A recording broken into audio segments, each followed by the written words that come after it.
It was a Friday night, and the restaurant was buzzing with the kind of energy that only comes when the weekend is just beginning. The lights were warm, the sound of clinking glasses mixed with low laughter, and the smell of roasted garlic and butter floated in the air. In the middle of all that movement, a young waitress named Emily moved quickly between the tables, carrying plates and smiling at customers as if nothing could tire her.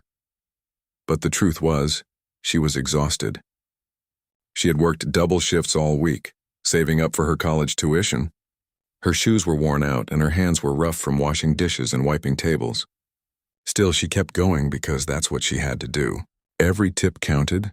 Every polite smile helped her hold on to her dream of getting a degree and starting her own business someday. That night, a group of wealthy men came in, loud, confident and dressed in expensive suits. They were clearly celebrating something, judging by the bottles of wine and the sound of their laughter echoing across the room.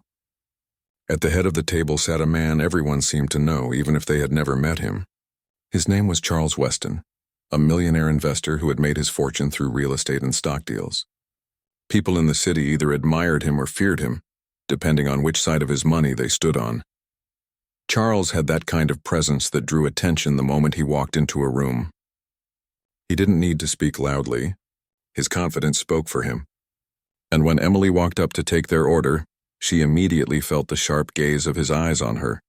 It wasn't friendly. It was the kind of look that measured a person, deciding their worth within seconds. "Good evening, gentlemen," Emily said politely, keeping her voice steady. "Can I start you off with something to drink?" Charles leaned back in his chair, swirling the wine in his glass before glancing up at her. "Tell me," he said with a smirk, "do you enjoy working here, or is this just a stepping stone?" Emily hesitated. The question wasn't really about interest. It was the kind of question rich people asked when they wanted to remind you of your place. Still, she smiled softly. "It's a good job," she replied. "It helps me pay for college." "College?" One of his friends chuckled. "What are you studying, waitress economics?" The table burst into laughter. Emily felt her cheeks grow warm, but she kept her smile. She'd heard worse. She just wanted to take their order and move on. "Business management," she answered calmly. "I'm hoping to start my own company one day." That should have been the end of it. But Charles wasn't done. He looked amused, as if he'd just found something entertaining to fill the next few minutes of his evening. "Well, maybe I can help you with that," he said, reaching into his jacket pocket. He pulled out a sleek black business card and held it between his fingers. "Call me sometime. I might have a few opportunities for someone with your ambition." The table went quiet for a moment, then a few of his friends smirked knowingly. Emily wasn't sure if he was serious, but she took the card politely, tucking it into her apron pocket. "Thank you, sir," she said softly. "I appreciate that." As she walked away, Charles's friends burst into laughter again. "You're terrible," one of them said, still laughing. "She probably thinks you're going to give her a job." Charles grinned. "Consider it my good deed for the day," he said, raising his glass. "Let's see how far she gets with that." They toasted and the conversation moved on, but Emily didn't hear the laughter behind her. She was too focused on doing her job, even though her heart was heavy. It wasn't the first time a customer had tried to make fun of her, and she knew it wouldn't be the last. She had learned to smile through it, to not let them see how much it hurt. The night went on and the restaurant began to slow down. The laughter faded, and one by one tables emptied until only a few customers remained. Charles's group finally stood up to leave, leaving a generous tip on the table. Not because they respected the staff, but because it was expected of people like them. Emily thanked them politely as they left, even though she wished she could forget the whole interaction. When the restaurant closed, she sat down at one of the empty tables for a moment, stretching her sore legs. The manager gave her a tired smile and said goodnight, leaving her to finish cleaning up. As she wiped down the last table, she remembered the card in her pocket. For a moment, she let herself hope. Maybe, just maybe, he had been serious. Maybe there was something real behind that smug grin. She pulled out the card and looked at it under the dim light. It looked expensive. Thick paper, silver lettering, and his name printed in bold. Charles Weston, CEO. There was even a phone number. But something caught her eye. In tiny letters at the bottom, where a company name should have been, it said something strange. "Better luck next time, sweetheart." She froze, reading the words again. Her stomach dropped. It wasn't a real card and it was a joke. A cruel, deliberate joke, the kind that was meant to humiliate, to remind her that she was just a waitress and he was the kind of man who could do whatever he pleased. For a few seconds, she just stared at it. The hurt stung more than she expected. She had worked all day, smiled through exhaustion, and treated him with respect, only to be mocked for it. She wanted to cry, but she didn't. Instead, she took a deep breath and folded the card carefully before slipping it into her wallet. She didn't want to throw it away. Not yet. Something about it, the insult, the arrogance, lit a small spark inside her. It was the kind of moment that could either break you or push you to do something bigger, and Emily decided she would use it as fuel. When she finally got home that night, her small apartment felt quieter than usual. The lights flickered slightly as she switched them on, and the smell of coffee lingered in the air from that morning. She changed into her pajamas and sat at her small kitchen table, opening her laptop. The screen glowed in the dark, and for a moment she just stared at it, thinking about the kind of people who thought others were beneath them. On impulse, she opened her social media page and started typing. Not out of anger, but out of truth. She didn't mention any names or give details that would identify anyone. She simply wrote about how people in service jobs were often treated like they were invisible, how some customers thought kindness was weakness. She wrote about how one moment of cruelty could stay with someone long after the joke was forgotten. Her post wasn't dramatic. It was honest, calm, and from the heart. Before she went to bed, she hit post, not expecting much. It was just her way of letting it go. The next morning, her phone buzzed nonstop. Dozens of messages, comments, and shares flooded her notifications. People from all over the city and even strangers gone were responding to her story. Some shared their own experiences of being humiliated while working in restaurants or shops. Others thanked her for speaking up, saying her words made them feel seen. Within hours, the post had thousands of likes. Local pages began sharing it, calling her the brave waitress who spoke the truth.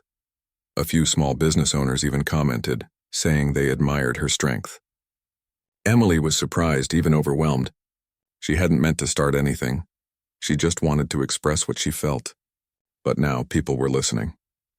At the restaurant that evening, her coworkers gathered around, showing her their phones and smiling. "You're famous now," one of them joked. "You said what we all feel every day." Emily laughed, though she still didn't quite believe it. She didn't think of herself as brave or special. She was just someone trying to make it through life with a bit of dignity. Across town, in his sleek penthouse apartment, Charles Weston scrolled through his news feed as he sipped his morning espresso. His assistant had sent him a link labeled "Viral Post About Restaurant Etiquette." Curious, he clicked it. As he read the words, his smile slowly faded. The story was clearly about him. Though no names were mentioned, the details were unmistakable. The waitress, the card, the cruel joke. His friends had even commented privately, teasing him about being the millionaire jerk from the viral post. For the first time in a long while, Charles felt something he wasn't used to feeling: embarrassment. He had built his entire image on control and confidence, but now, the world was laughing at the kind of man who thought humiliating a waitress was funny. He tossed his phone on the counter and walked away, but the words from her post stayed in his head. Meanwhile, Emily returned to work. Still the same girl with the same tired shoes and determined eyes. But something inside her had shifted. She didn't know it yet. But the small spark that had started with a cruel joke was about to change her life in ways no one could have predicted. And somewhere out there, the man who had once laughed at her was beginning to realize that the joke was no longer funny, and that the game he started was about to take a turn he never expected. The days after Emily's post went viral felt like a dream she couldn't quite understand. Every time she opened her phone, there were new comments, new messages, and people she didn't even know sending her kind words. Some shared their own stories about being treated badly while working in restaurants or stores. Others thanked her for speaking up when they hadn't been able to. At first, it felt strange to be the center of so much attention. Emily wasn't used to people caring about her thoughts. Usually, she was just another face among many. Someone who refilled coffee cups and smiled even when her feet ached. But now people were calling her brave. They said her words made them feel seen. Still, Emily didn't feel like a hero. She hadn't meant to start anything. She had only told the truth. That kindness mattered, that everyone deserved respect no matter their job. But maybe the truth was all people needed to hear. A week later, she was on her short break at the restaurant, sitting behind the counter with her phone in her hand. A message had come in from a woman she didn't know. The name on the screen read Olivia Marks. The message was polite but curious. "Hi, Emily, I read your post. I'd love to talk. I own a few small businesses and your story really touched me. Maybe there's a way we could work together. Would you be open to a call?" Emily read it twice, not sure if it was real. She quickly looked up the name online and her eyes widened. Olivia Marks was a well-known entrepreneur who owned several bakeries and small cafes across the city. Her success story had even been featured in magazines. A woman who had started with nothing and built something big through hard work and grit. Emily's heart raced. Could this really be happening? She hesitated before replying, not wanting to sound too eager. "Hi, Ms. Marks, thank you for reaching out. I'd love to talk. I really appreciate the message." Within minutes, Olivia responded and suggested a video call the next day. Emily agreed, even though the thought of it made her nervous. She had never talked to someone so successful before. That night, she sat at her kitchen table again, the same place where she had written her post. Her laptop screen reflected her face, tired but hopeful. She had stayed up late cleaning her small apartment and even ironed her only formal shirt. She wanted to make a good impression, even if nothing came of it. When the call began the next morning, Olivia appeared on screen, calm, confident, and smiling warmly. Her voice had a kind tone that immediately put Emily at ease. "Emily, it's so good to meet you," she said. "I have to tell you, your post really moved me. It reminded me of when I was your age, working as a waitress and being treated like I was invisible." Emily blinked in surprise. "You were a waitress too?" "Oh yes," Olivia said, laughing softly. "I worked in a small diner for years. I used to come home smelling like coffee and fry oil every night. But that job taught me everything about people, how they behave when they think no one's watching, and how small acts of kindness can change someone's whole day." Emily smiled, feeling an instant connection. "That's exactly how I feel," she said quietly. "It's not easy work, but I've learned a lot." "I can tell," Olivia replied. "You have the right attitude." "That's rare. You said you're studying business management, right?" "Yes," Emily said. "I've always wanted to start my own bakery. I've been selling cakes and cookies online on weekends, but it's hard to grow without help or money." Olivia leaned forward slightly. "I want to help you," she said simply. "Not as charity, but as a mentor. I think you have potential, real potential. How about we meet next week? I'll show you around one of my bakeries, and maybe we can come up with a plan for your business." Emily could hardly believe what she was hearing. She tried to keep her voice steady, but her excitement spilled through. "That would be amazing. Thank you so much." "Don't thank me yet," Olivia said with a smile. "Just promise me one thing, that you'll work as hard for yourself as you do for everyone else." "I promise," Emily said. And she meant it. The next week, Emily met Olivia in person. The bakery was bright and welcoming, filled with the smell of freshly baked bread and vanilla frosting. Olivia introduced her to the staff, showing her how everything ran, from inventory to customer service. Emily watched closely, taking notes, asking questions. Over coffee, Olivia said, "You already have the heart for this kind of work. Now we just need to build your brand. Tell me more about your baking business and what's it called?" Emily blushed a little. "It's small. I call it Sweet Steps. It started as a way to pay for books and rent. I bake cupcakes, cookies, and cakes for birthdays and small events." "That's a lovely name," Olivia said. "And it's personal. I like that. You're taking small steps, but they're moving you forward." They spent hours talking about recipes, pricing, and marketing. Olivia offered to feature some of Emily's desserts in one of her cafe locations for a trial run. Emily worked all week preparing her best cakes, staying up late to perfect every detail. When the day came, her cupcakes were displayed in a small corner of the cafe with a sign that read, "Local Baker Sweet Steps." To her surprise, customers loved them. By the end of the week, everything had sold out. Olivia smiled when she told Emily the news. "You see? People respond to heart. That's what you have. Now let's make this bigger." Over the next few months, Emily's small bakery business began to grow faster than she ever imagined. She learned everything Olivia taught her: how to handle orders, negotiate with suppliers, and keep her finances organized. Her confidence grew with every success, and soon she was catering small events and weddings. She worked tirelessly but happily, knowing she was building something of her own. Sometimes she thought about that cruel night at the restaurant, the fake card, the laughter behind her back. But instead of bitterness, she felt something else: gratitude. If that night hadn't happened, she might never have written her post or met Olivia. Meanwhile, Charles Weston couldn't escape the story that had turned him into the symbol of arrogance. Even though Emily had never said his name, the description had been clear enough for people who knew him. His colleagues whispered behind his back. A few of his business partners even joked about the waitress karma. He told himself it didn't matter, that it was just an online story that would fade away. But deep down, it bothered him. He prided himself on being in control, on being respected. Now he was the punchline of a story that refused to die. One morning, while reading a business magazine, he froze at a familiar name: Sweet Steps Bakery, a young entrepreneur's journey from waitress to business owner. The article featured photos of Emily standing proudly in front of her new bakery stand, smiling next to Olivia Marks. The caption read, "Hard work and kindness can take you places money can't." Charles stared at the page for a long time. The name of her business echoed in his mind. Sweet Steps. The same girl he had mocked now had her own company, a small one but growing. And the woman beside her, Olivia, was someone he respected in the business world. For the first time in years, Charles felt something unusual, a mix of regret and curiosity. He wondered if he should reach out, apologize maybe, or offer something to make it right. But his pride stopped him. He wasn't ready to face her, not yet. While Charles battled his conscience, Emily was too busy to think about him. She was building her dream, one cake at a time.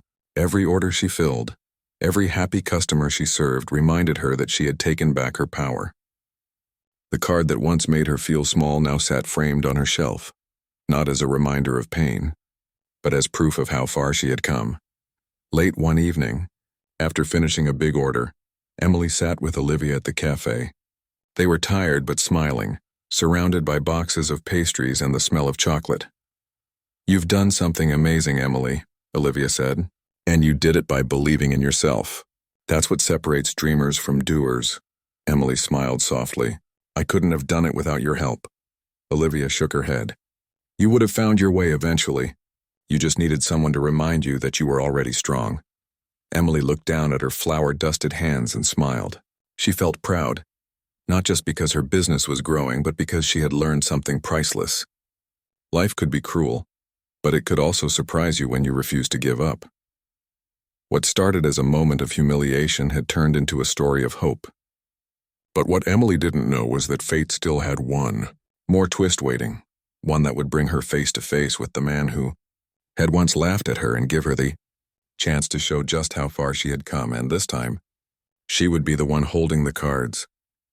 Months had passed since Emily's small bakery business began to grow. Life had changed in quiet but meaningful ways. Her mornings now started before sunrise, with the sound of her oven warming up and the smell of freshly baked bread filling her apartment. Her kitchen had turned into a small production space. Trays of cookies, pastries, and cupcakes lined the counters, ready for delivery. She had a rhythm now. Bake, package, deliver, smile, repeat. It was hard work, but it didn't feel like the same kind of exhaustion she used to feel at the restaurant.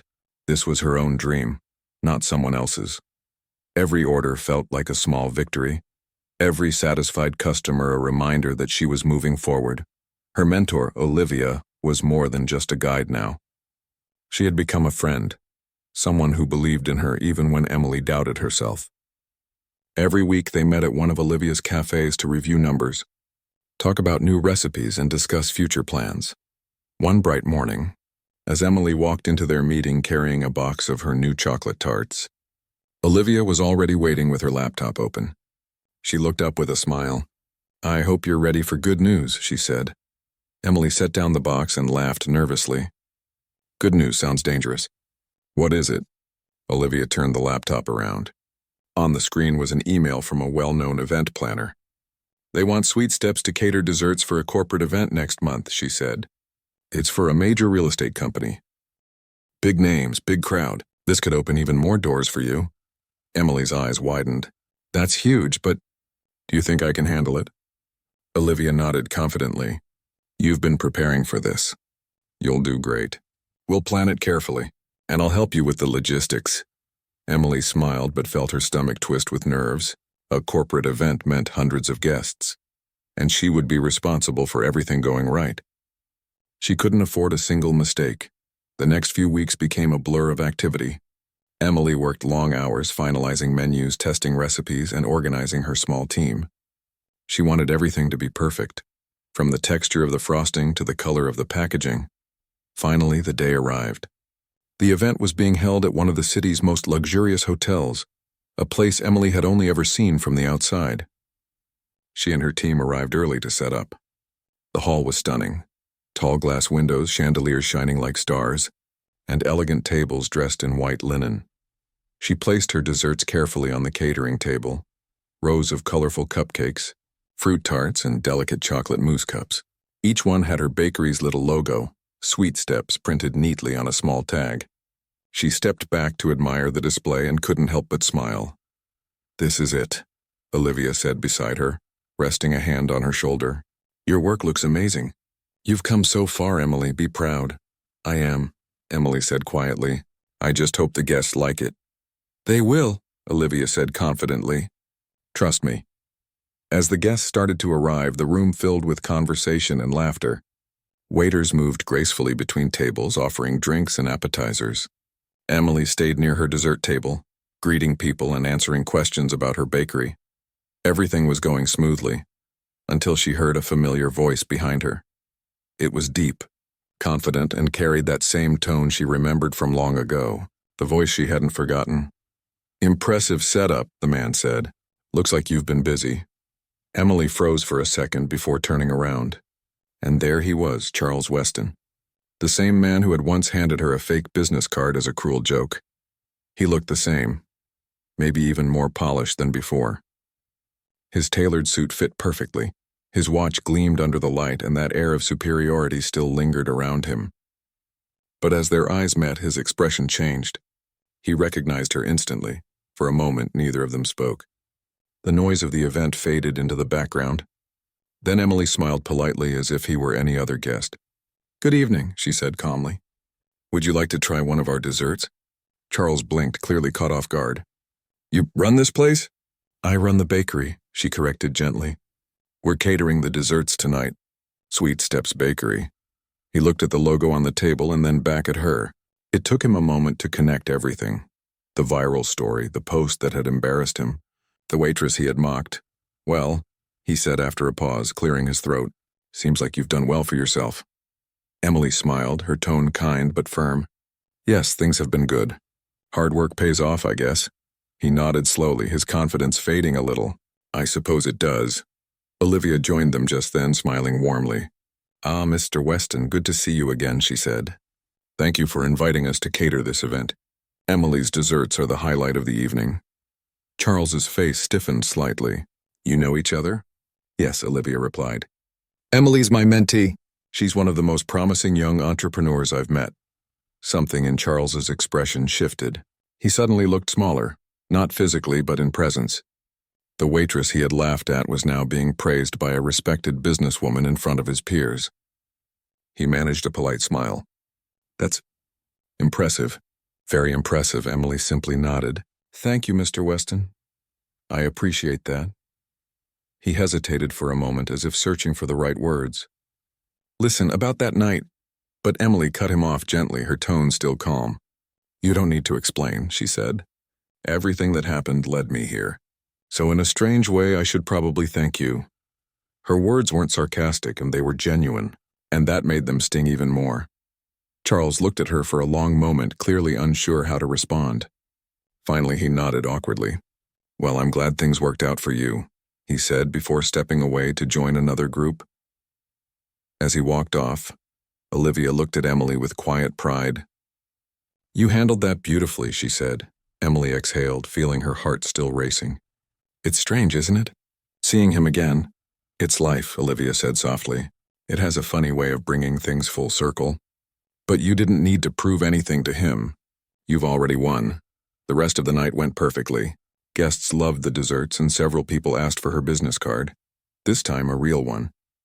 When the event ended, Emily and her team packed up. tired but glowing with happiness. Later, after everyone had left, Emily stood alone for a moment in the empty hall. The lights were dim, and her reflection shimmered faintly in the glass windows. She thought about how far she had come, from serving tables and hiding her pain to standing tall in a room full of people who respected her. Her eyes fell on a single dessert plate left behind on a nearby table. On it sat a half-eaten cupcake and beside it a business card. Not fake this time. It was Charles's real card, with his company name and number printed clearly. On the back he had written a short note. "If you ever need an investor, call me." No jokes this time. Emily stared at it for a moment, unsure whether to laugh or cry. She picked it up and smiled. Then, without a second thought, she tucked it into her bag, not as a token of revenge, but as another reminder that life had a way of balancing things out when you least expected it. A few days later, she received a message from a journalist who had attended the event. They wanted to feature her story in a business magazine, a piece about resilience and rising above humiliation. Emily agreed, not because she wanted attention, but because she hoped her story could inspire others who were struggling, just as she once had. The article was published the following week, and it quickly spread online. People loved her story, the young woman who turned a cruel joke into motivation, who built something beautiful out of pain. She received dozens of messages from aspiring entrepreneurs, waiters, and students telling her how much her story meant to them. Olivia called her the next morning. "You've started something bigger than yourself," she said proudly. "This is just the beginning." Emily smiled. "It feels strange. I never thought any of this would happen." "That's the thing about life," Olivia said. "The best stories begin when you least expect them." That night, Emily sat by her window looking out at the city lights. She thought about the past, the long shifts, the fake card, the laughter she'd once pretended not to hear. None of it hurt anymore. In fact, it made her grateful. Without those moments, she might never have found her strength. And somewhere across town, Charles Weston sat alone in his office, scrolling through the same article that praised the woman he had once underestimated. The words at the end of the article caught his attention. "Sometimes, success isn't about winning, it's about changing the game." He leaned back in his chair, a faint smile on his face, and whispered to himself, "I guess she learned to play." But what he didn't know was that Emily wasn't done playing yet. This was only the middle of her story, and the best part was still to come. Weeks passed since the big event, but Emily still thought about that night often. Not because of what had happened with Charles, but because it had shown her something important. She had truly moved on. Seeing him again hadn't made her angry. Instead, it had confirmed that she no longer needed anyone's approval. She had earned her place through hard work and honesty. Her bakery continued to grow. Orders were coming in faster than ever, and Olivia helped her manage the expansion. They had even started talking about opening a small storefront, a real shop where customers could walk in and see her creations. One morning, Emily sat in Olivia's office with a cup of coffee in her hands. "I still can't believe people want my desserts in stores," she said, shaking her head with a small laugh. "It feels unreal," Olivia smiled. "It's real, Emily, you've earned this. The next step is finding the right location, somewhere busy but with heart, somewhere that feels like you." Emily nodded thoughtfully. "Somewhere warm and welcoming, a place that feels like hope, not luxury." Olivia loved that answer. "Exactly. And I think I have someone who can help us find it." Later that week, Olivia introduced Emily to a property consultant who showed them a few options. One of them was a small, sunny corner space in a quiet but growing neighborhood. The rent was reasonable, the light was perfect, and there was even a little outdoor seating area. Emily fell in love with it immediately. "This is it," she said softly, standing in the middle of the empty room. The walls were bare and the floor was dusty, but she could already imagine it. The smell of baked bread, the laughter of customers, the soft music playing in the background. Olivia smiled, seeing the excitement in her eyes. "Then it's settled," she said. "Sweet Steps Bakery is about to have a home." For the next few months, Emily poured all her energy into turning that empty space into something beautiful. She painted walls, picked furniture, designed the logo, and tested new recipes late into the night. Her small team worked beside her just as determined. It wasn't always easy. There were days when deliveries were delayed or things didn't go as planned. But Emily kept going. Finally, the big day arrived. The bakery's opening was simple but heartfelt. Friends, family, and customers came to support her. The shop smelled of cinnamon and coffee, and sunlight streamed through the windows. As she stood behind the counter, wearing her new uniform with her bakery's logo embroidered over her heart, Emily felt something she hadn't felt in years: complete peace. She looked around at the smiling faces and whispered quietly to herself, "I made it." A few weeks later, her bakery was busier than ever. People from all over the city came by after seeing her story online or reading about her in magazines. Some came just to meet her and thank her for being an inspiration. One afternoon, while she was finishing up an order, a familiar face walked into the shop. It was Charles Weston. He wasn't surrounded by friends this time. He was alone. He looked different, calmer, maybe even nervous. He approached the counter with an uncertain smile. "Hello, Emily," he said quietly. She looked up and met his eyes. "Mr. Weston," she said politely, "I didn't expect to see you here." He gave a small nod. "I wanted to stop by. I read the article about your bakery's opening. Congratulations." "Thank you," she said simply. There was a short silence before he continued. "Listen, I know I was awful to you that night. I've thought about it more than I care to admit. It was stupid, and I'm sorry, truly." Emily didn't say anything for a moment. His apology seemed sincere, but she wasn't sure what to do with it. After a pause, she said softly, "I appreciate that, but you don't need to feel bad. That night taught me more than you could imagine." He nodded slowly. "I can see that. You've built something incredible. I actually came to ask if you'd ever consider expanding, maybe partnering with investors. I'd like to help if you'll let me." Emily looked at him carefully. The offer sounded genuine, but part of her wondered what his true intentions were. She smiled politely. "I appreciate the offer, but I prefer to grow this on my own for now. This business means a lot to me. It's personal." He looked disappointed, but he didn't argue. "I understand," he said. "If you ever change your mind, my card is real this time." She smiled faintly. "I'm sure it is." They both laughed softly, breaking the tension. For a brief moment, they were just two people who had learned something from the same story, even if they were on opposite sides of it. Before he left, Charles said, "You know, I've made a lot of money in my life, but I can't think of a single deal that taught me as much as that night did. Thank you for the lesson." After he walked out, Emily stood by the counter, lost in thought. She wasn't angry anymore. If anything, she felt a quiet sense of closure. The story that had started with humiliation had ended with understanding. A week later, a customer came in carrying a newspaper. "You're in it again?" the woman said excitedly. "Look." Emily wiped her hands and looked at the front page. The headline read, "Former waitress turns entrepreneur, now inspiring the city." The article talked about her bakery's success, her partnership with Olivia, and how she had turned a painful experience into something positive. As she read, she couldn't help but smile. Her story wasn't about revenge. It was about growth, kindness, and second chances. Meanwhile, on the other side of town, Charles sat in his office looking at the same article. He had expected to feel embarrassed, but instead he felt something else: admiration. He had spent years chasing power, status, and recognition, but here was a woman who had found success in something far more meaningful. Later that evening, he sent a message to Olivia, who he knew through business circles. "I just wanted to say," the message read, "you were right about her. She's remarkable." Olivia replied simply, "Yes, she always was."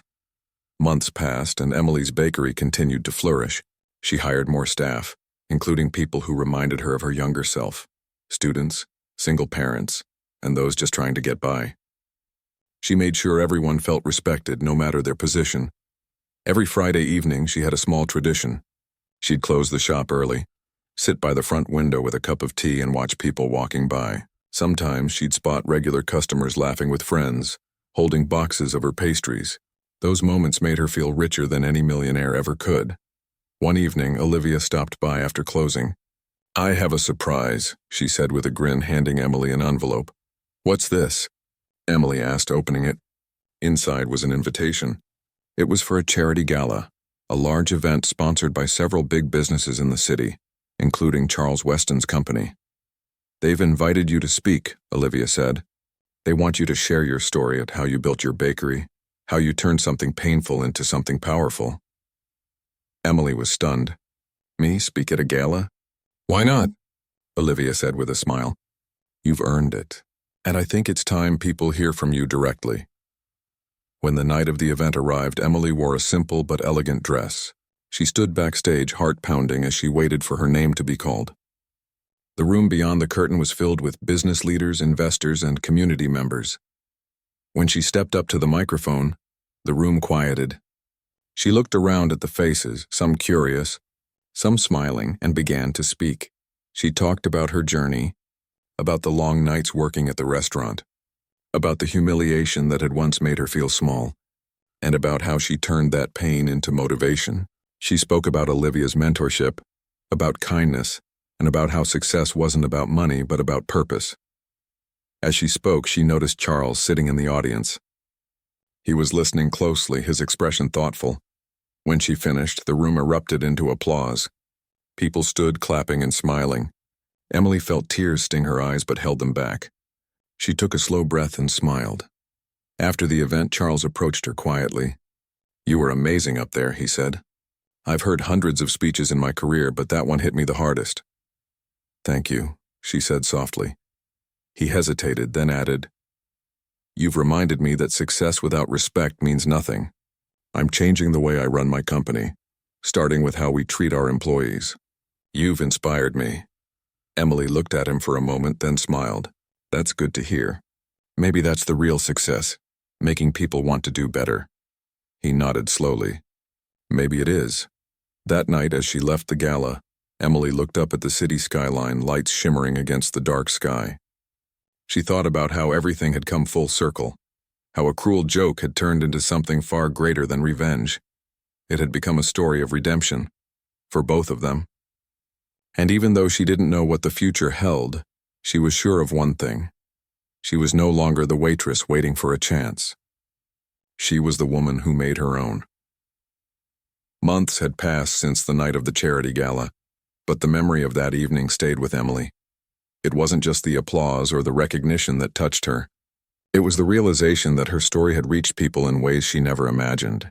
After the event, dozens of messages poured in, from young workers, students, and even business owners, all saying the same thing. Her words had changed the way they saw kindness, respect, and hard work. Emily often thought about how strange life could be. Not so long ago, she had been the waitress standing quietly at a rich man's table, trying to hold back tears while everyone around her laughed. And now she owned a successful bakery, had people looking up to her, and was invited to speak about resilience. It felt surreal but also humbling. Her bakery had become a small landmark in the neighborhood. People came not only for the pastries but for the feeling that came with them. Emily made sure her shop always felt warm, filled with laughter, the smell of fresh bread, and gentle music. She liked to say, "Everyone who walks in should feel seen." It wasn't just a bakery. It was a little home for people who needed a soft place to land. One morning, while she was frosting cupcakes, her assistant handed her a letter. "This came in the mail," she said. "It doesn't look like a customer order." Emily wiped her hands and opened it carefully. The letter was handwritten on thick paper.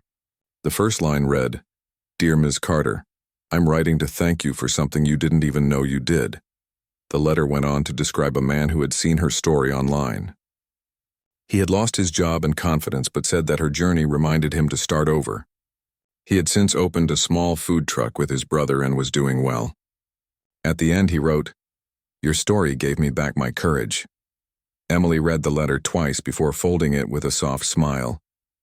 She placed it in a small box where she kept things that mattered: old photos, her first recipe notebook, and a copy of the viral post that had started everything. Every time she looked at that box, she was reminded that the smallest acts could create ripples that reached far beyond what anyone could see. Weeks turned into months, and business continued to thrive. Olivia had become more than a mentor. She was a close friend. They often talked about expanding into new cities, but Emily always reminded her, "I don't want to grow so fast that I forget where I started." Olivia respected that. One rainy afternoon, as Emily was closing up, a black car stopped outside the bakery. She looked up from wiping the counter and saw someone step out. It was Charles Weston. She hadn't seen him since the gala.